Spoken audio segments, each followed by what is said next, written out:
হে আল্লাহ, এছাড়া আর আমার কোনো উপায় নেই, তুমি আমাকে ক্ষমা করে দিও।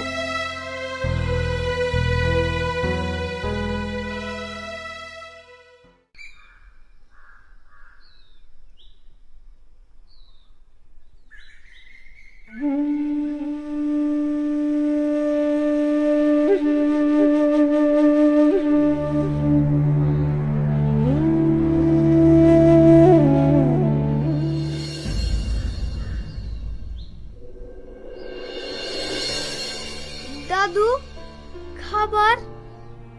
তোমার দাদু খেয়ে নিয়েছে। দাদু খেয়ে নিয়েছে? আমি তো দাদুর সাথে খেতাম, তুমি আমাকে একা রেখে খেয়ে নিলে। তুমি ভালো না, তুমি খুব খারাপ। সোনা, তুমি কেঁদো না। তোমার দাদু বলল বিকেলে তোমার সঙ্গে বসে খাবে।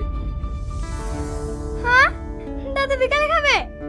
আমি আবার খাবার নিয়ে আসবো, আমি আর দাদু একসাথে বসে খাবো। হ্যাঁ, তুমি এখন বাড়ি যাও।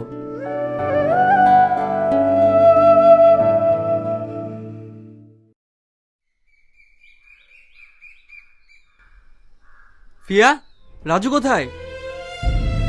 ও তো একটু আগে এখানেই ছিল। এ রমজান, রাজু তোর সঙ্গে খেলা করছিল না?